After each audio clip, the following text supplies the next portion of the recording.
Hello and welcome back to another edition of Press Pass on GNAT-TV. I'm Andrew McKeever, the news director of GNAT-TV's News Project. It's a pleasure to have you with us today on Monday, December 14th. Also a great pleasure to be joined today by Darren Marcy, who is the managing editor of the Manchester Journal. But Darren, great to have you back again. It's been too long since we've had you on Press Pass. Yes, it is. Well, last time I didn't have a Wi-Fi signal, and you guys sat there and watched my lips flap and no sound, which is a good thing, but it's good to be back. All right. Well, good to have you with us today. And a lot to catch up on, and I guess hopefully a lot to look forward to. The vaccines, of course, are the big story, I guess, happening at the moment. We'll be eager to see when they filter their way down to our local area and everything. But in the meanwhile, we've also got, even though it's, almost 3 months away, all of a sudden town meeting is bubbling up as a talking point here at some of the select board meetings. The traditional floor meeting that so many of us love and cherish is going to be a little problematic to do in its traditional form this year. So what have you been hearing from some of the select boards you've been quote unquote attending? Are they planning to do like an all Australian ballot vote for everything that's going to be on the warning, or how's it going to play out? First of all, it's kind of a mixed bag, I think. A few towns have settled it and already decided, and others are still trying to figure out a way to deal with this. It's funny. You were talking about last town meeting, and I remember seeing you at town meeting in Manchester, and I remember looking around the crowd thinking, I wonder if it's here yet, because it was coming at that point, but we weren't there yet, and it was just a week or two later that everything shut down, and the world turned into what it is, which is very sad. Heading into this next one, I don't see how we're gonna be able to have town meeting this year. And that's the consensus of everybody that I've been listening to. Manchester just voted recently to do a Zoom informational meeting in lieu of their floor meeting, which is usually held the Saturday before town meeting day. And then the vote's going to be all Australian ballot this year. Arlington is going Australian ballot, they're going Australian ballot and some sort of a Zoom informational meeting as well. One of the interesting things is the schools. I cannot remember if it was T&G or BRSU or who it was exactly, but there's a lot of folks that are wanting to wait.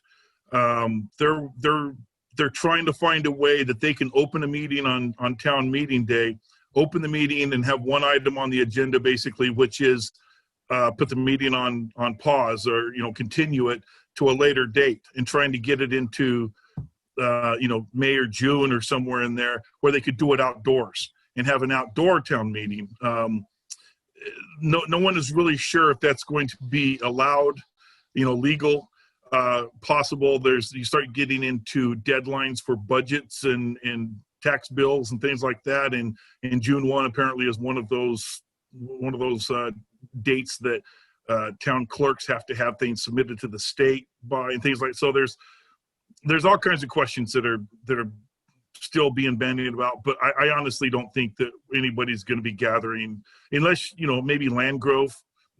maybe they can have a town meeting and get together and all like 6 of them or whatever can right, but right. I don't But I guess the Zoom meeting, information meeting idea sounds kind of interesting. I'm assuming it would be an opportunity for the select boards and school boards to say, well, here's what we want to do and this is why we want to do it. I mean, but will there be sort of a two-way street on that? Folks out in the audience, would they be able to kind of quote unquote raise their hands and say, I'm not sure I think that's a good idea, or how will that happen?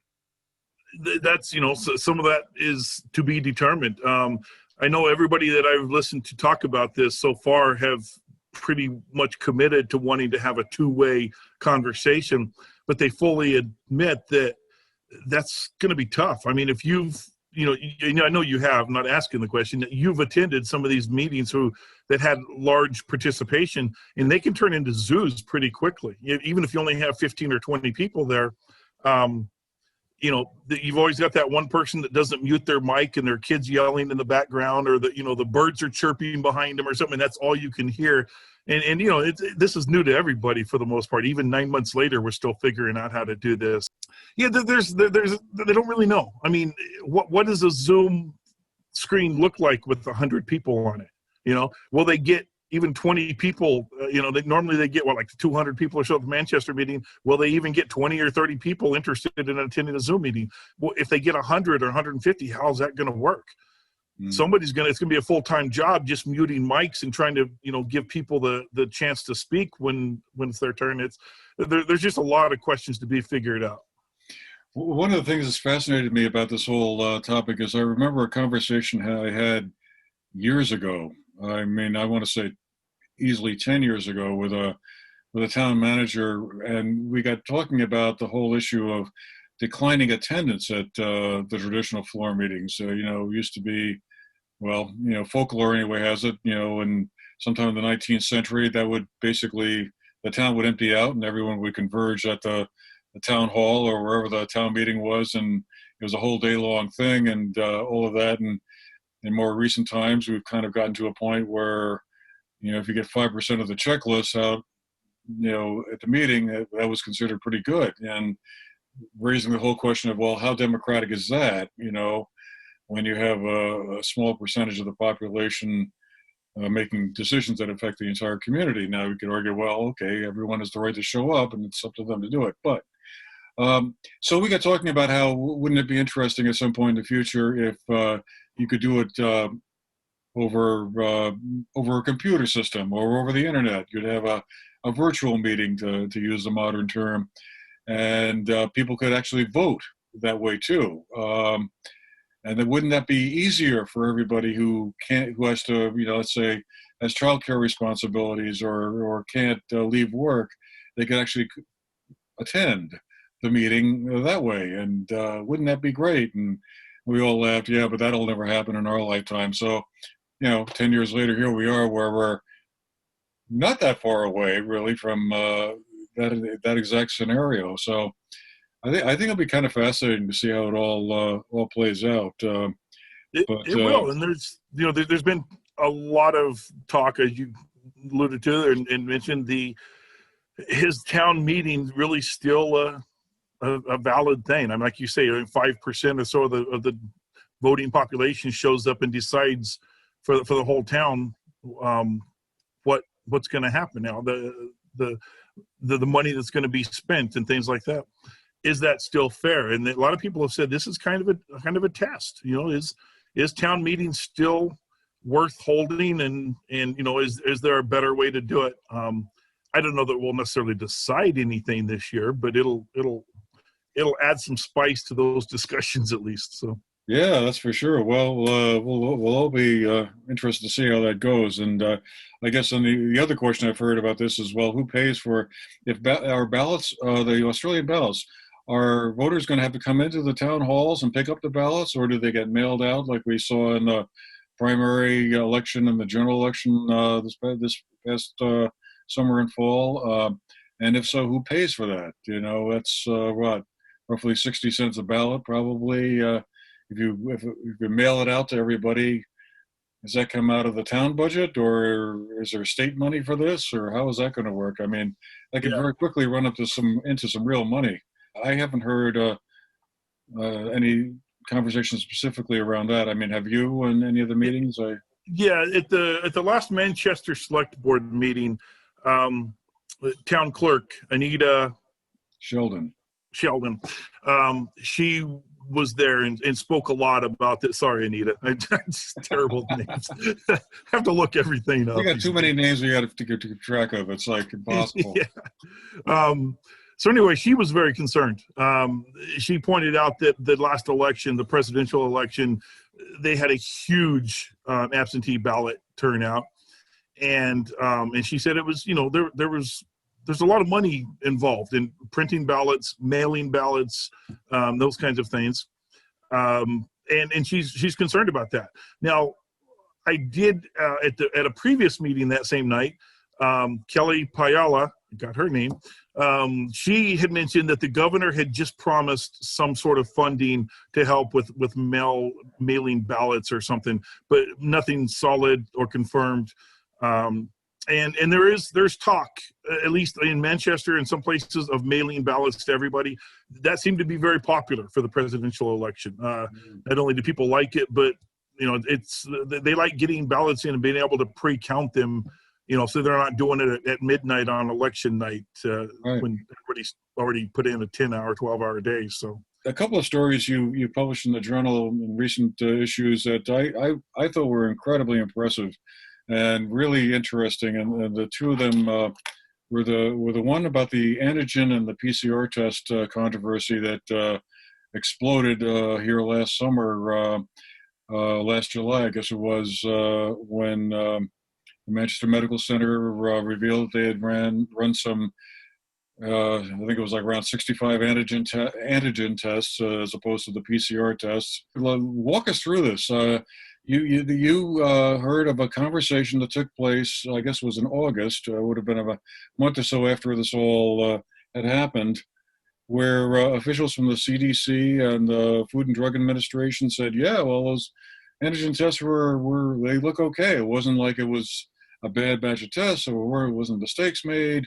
So what do we have, like a standoff where the health commissioner is saying one thing and the federal officials and the maker of the antigen test is saying another, and what are we supposed to make of all of this?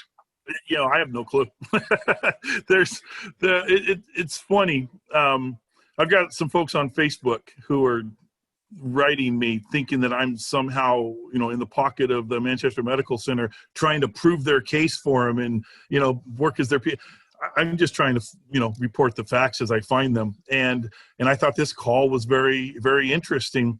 Yeah, no kidding. The maker of the test, Quidel, they came out in August with a big press release splash saying that the FDA agreed with them and that their tests were fine and the state was wrong. And they even challenged whether or not the PCR tests were accurate. The ones who supposedly proved the antigen tests were inaccurate. And, you had like 65 positive tests out of, I don't remember how many tests that MMC ran, like 300 or 400. I don't know what it was, many hundreds of tests. Yeah. And they had like 65 positives, which was an enormous number. Right. And as and everybody watching this knows, it's set this place on fire. Businesses closed down. People went home and locked their doors. It was a scary few days, a week or so. And then the state came out with 1,600 tests in a couple of locations over about a week, and they found like 5 positives. And I don't even know how many of those 5 were part of the 65 and how many they just found in the community. And Dr. Levine came out and said, no community spread. We don't have a problem here. We have a few positive cases, which we would expect, but we don't have an outbreak. Everybody divided up on sides and started sniping at each other on Facebook, and people defending the test and people attacking the test and, neighbors against neighbors. It was crazy. And then it kind of faded away, it seemed like, except that it didn't. Every time a positive COVID-19 test would pop up, the first question that would be asked on Facebook is, well, antigen or PCR? Right. That everybody wanted to know because a lot of people aren't trusting the antigen test anymore. So when I found out that there was a recording of a phone call, as you said, FDA, CDC, Quidel, state health, several people in the state health department and Manchester Medical Center personnel, owners and operators. I thought, well, I want to get my hands on that, and I did. And the call was very interesting. My story, I hit the highlights, but there were a lot of little snide comments and things back and forth that you're right. There's a little bit of animosity there. And it's funny because they both want to play nice. Nobody local wants to take pot shots at the Department of Health because, they're doing important work and the public needs to trust them and they think the public should trust them. And at the same time, the Department of Health doesn't want to throw a local community health clinic under the bus, because they're doing important work and are finding positive cases and sending people home to quarantine and things, and that's an important role that they're playing. And so nobody wants to talk bad about the other, but there is some animosity there. And the interesting thing with this call is, the woman with the FDA, and I cannot remember her name, but she's a medical doctor with extensive training in epidemiology, and I would trust her with my medical diagnosis in this field. She asked the state point blank. She said, "Why don't you consider these positives?" And Dr. Levine stuck to his what he said all along, and he said, "Look, even if they're all 65 somehow were positive, and we bought that, where's the spread? Where were the follow-up cases? Where were the entire families, getting this illness when one person had it?" And they said there's no way. Well, I'm kind of putting words into his mouth at this point, but he said there's no way that there would not have been greater community spread than there was. And that's what a lot of the people that are discounting the results are still saying. Where were the other cases? Now, there's a lot of ways that I think that could be explained. I'm going to get accused of being a lackey for MMC again here if I'm not careful. But a lot of people did not get follow-up tests. A lot of people tested positive with antigen. They didn't go get the PCR follow-up. Don't know. It's an unknown question. Some of the people that tested positive were from here. They went out of state, went home. So we don't know there. In fact, the original case I found out in this call, the original case started with somebody who was from out of town. They left here. They stayed with family. They left, tested positive wherever they went back to, and started calling people that they had been in contact with locally, and telling them, "Look, we just tested positive. You guys should probably go get tested." And some of those people tested positive with antigen. I don't know how many of them tested negative then with PCR. Something else that came out in this phone call that was really interesting, that I don't have the expertise to understand fully, but there was an issue with the testing software at that time, known by the FDA, CDC, and supposedly in the test that the state was using for these PCR tests, there was a known software issue that caused problems with the validity of some of the results. I don't know what to what percentage or how many or anything like that, but there were just a lot of questions raised, and I don't know that anything is settled still to this point. The main overall point that most people would like everyone to keep in mind is, first of all, follow the rules. Stay away from people, wash your hands, wear your mask, those kinds of things. If you have any kind of symptoms, get tested. Even if it's antigen, you need to trust whatever you have available to you. Take the darn test and do, if it comes back positive, don't question it. Go home and stay away from everybody and, follow up with the PCR. Yeah. Make error on the safe side. Yeah.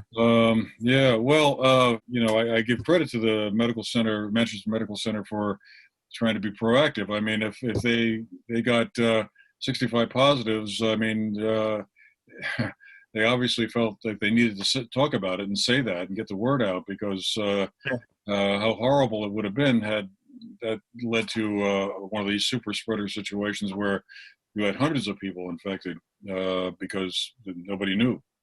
Anyway, I just wanted to move on to these other two stories that you wrote, which again I thought were just incredibly impressive. Great writing, great journalism, and that's about that whole situation we see up in West Paulet with this Slate Ridge, I guess is a target shooting range or whatever. Some group of folks there who like to shoot off their guns, I guess. And they've been kind of, I guess, what's the right word here, causing some consternation among some of their neighbors for the noise factor, being one thing. And I guess my first reaction to it was, how did they get a zoning permit for this? And then, of course, they never did get a zoning permit for it, as I understand it anyway, at least so far.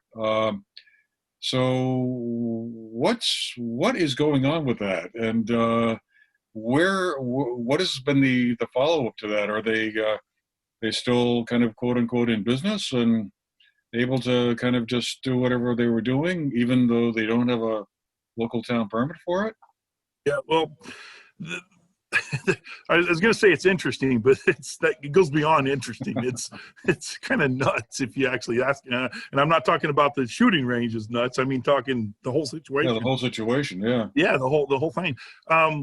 Yeah. So Daniel Bonya, he's a New York resident down in the Poughkeepsie area, and for whatever reason, he ends up with roughly 30 acres of land in West Pollitt, and he comes up and he develops a shooting range / gun training facility.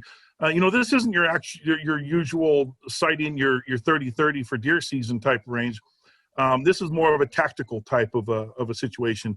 Mr. Bonya apparently is training people for urban combat, that kind of thing. This is more aimed at folks who think they're going to be defending, I don't know, themselves against armed incursion, or maybe, I don't know, going on. I don't know what they're really planning for. I know that they have quite a few members. Well, I don't know if they have members. There's a lot that isn't known about this shooting range. Mr. Bonya would not talk. Well, he wouldn't talk to me on the record about things that matter. He talked to me a lot about other things, like what a horrible journalist I am for wanting to do a biased story, as I begged him to tell me what the real story was. So, and that simply turned into allegations of other things. So anyway, they have quite a few members of area militias, the Vermont militia and some of these other types of groups that, are ready to defend themselves against the government or take up arms against the government and whatever. I mean, you're hearing it all over the national news right now, folks not willing to accept the results of the presidential election, and either outright threats or euphemisms of not allowing Biden to assume the presidency by arms if necessary. So there's that kind of crazy talk on the national scale. And you've got folks like that posting those kinds of things on Facebook at this facility. That has a lot of people concerned, obviously. There's also been lots of threats to the neighbors and basically to anybody who stands up to them in any way. And they are very careful about these threats. They don't say, we're going to take you out. They make fun of you, or they find ways to mock you and to discredit you without using facts. The Hewletts, a neighbor, probably one of the nearest neighbors to this shooting facility in West Pollitt, has been the real focus of this group.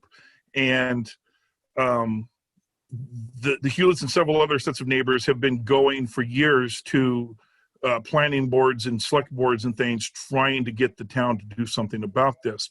The town, in their defense, will say that they've been trying, but that the courts take a long time. And in fact, there's supposed to be a hearing this Wednesday on one of these issues in the environmental court.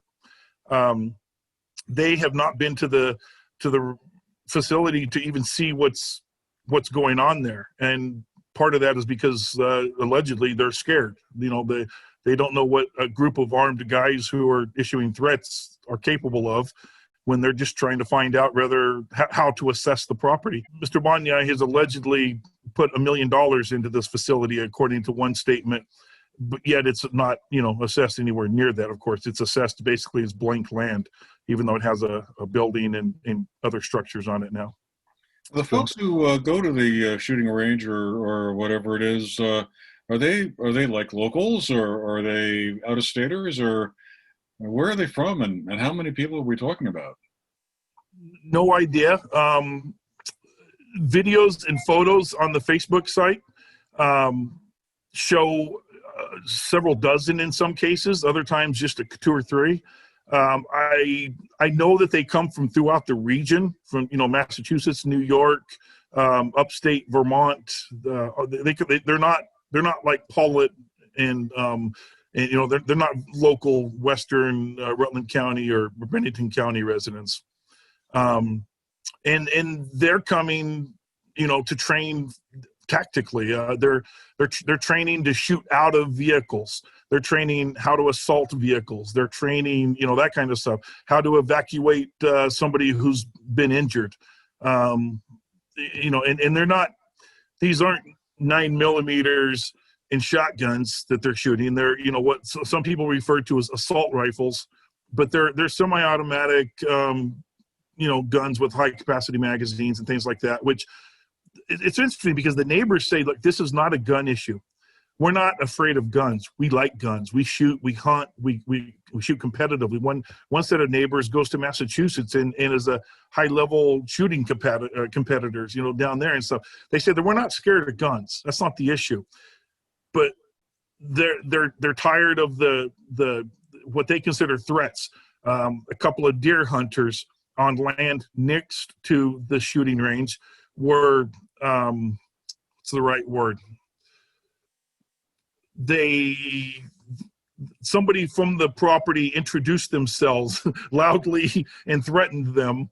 At one point, they said that if you were to cross that line, at this point there ended up being 2 adults and 2 teenagers because 2 others had joined the 2 that were hunting to help them look for a deer that they believed that they had shot with an arrow during archery season, and they believed the deer had ran onto the Slate Ridge property. They did not go onto the property according to their statements to police, but still the person that they believed to be Banyai showed up with a high-powered spotlight and threatened to shoot them. And they said, "I'll shoot your dads and teach you a lesson," was roughly what they claimed to the police that were said to them. And the interesting thing is Mr. Banyai sees himself as the victim in all of this, almost every bit of this. He sees the neighbors attacking him and the people he refers to as his family. He uses a right-of-way across the Hewlett's property to gain access to his property, and it's in the deed. He's got a 30-foot wide access driveway, roadway, whatever, across the Hewlett's, and he put up a gate across it. And Mr. Hewlett told him he needed to remove it, that it was the Hewlett property, and that he couldn't put a gate across it. And when he didn't remove it, the Hewletts themselves took the gate down. And Mr. Banyai took that as an affront to his personal freedoms. And there's lawsuits back and forth for restraining orders and claims of trespass and all kinds of things. It's a mess. And my personal experience with them now is that I don't know how dangerous these people are. There certainly are some extreme viewpoints held by members of their group. But is the actual shooting range itself any kind of threat? I don't know. But I know that if I was a neighbor sitting there listening to the gunfire, on a Saturday night at 9 or 10 p.m., it may not be the most pleasant thing. Not what you came to live in Vermont for, huh? Yeah. Well, we're going to have to leave it there, I guess, for now, Darren. But again, great writing, great reporting, and definitely an example of why we need local journalism to be hale and hearty, especially during these difficult times. So great job. We'll be looking to hear from you again sometime in 2021 when we hopefully we'll have some more happy news to talk about. Or yes, whatever. Hopefully. I'll have a couple more Slate Ridge stories to talk about soon. So. All right. Well, great. We'll look forward to those. And well, Darren, thanks again. And great having you with us today. Thanks for having me.